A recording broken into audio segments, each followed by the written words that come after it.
faders and panning. When we get into Pro Tools, you'll notice that every single track that we have on our edit window also has a representation for it on the mix window. In fact, let me just Alt Tab real quickly over here to show you. So here I've got a session set up, and you'll see that I've got a master fader and 2 audio tracks here, right? And I've got my edit window, which we were using last week, and here we have our mix window. So here we have our faders and we have our panning knobs.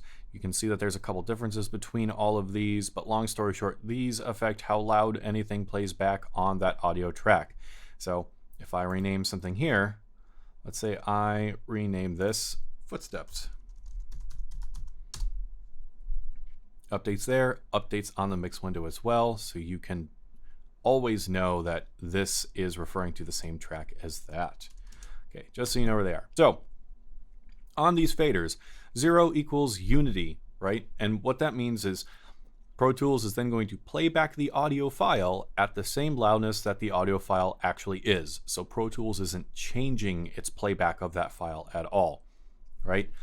One thing I want to point out is that, as you can see, this follows the same sort of gradient that amplitude and decibels do in the realm of audio, in that it's logarithmic, it's not linear. You can see that the space here is physically the same as the space between 40 and minus 60 decibels, right? But there's 20 decibels of difference here as opposed to just 5. In fact, I think this is even larger than that, okay?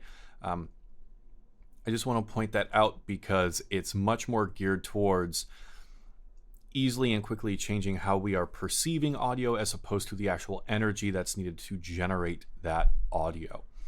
But on the left are all the numbers here that are changing how we're playing back the audio, while over here on the right, when we actually play back our audio, we will see these level meters bounce around. And while this 0 means we're not affecting or changing the playback of the audio, this 0 represents the loudest possible sound that we can accurately generate with Pro Tools before it begins to clip or distort. If we try and have a sound play louder than this, Pro Tools just literally cannot do it, doesn't know how to do it, and we'll just get a ton of distortion and crackliness and stuff that we don't want. So this is, I'm playing it back and changing the playback this amount, and then on the level meters here is how loud the sound is actually being played back, whether it's as loud as we can possibly play a sound, or whether it's 10 decibels lower than how loud we can possibly play back a sound, so on and so forth.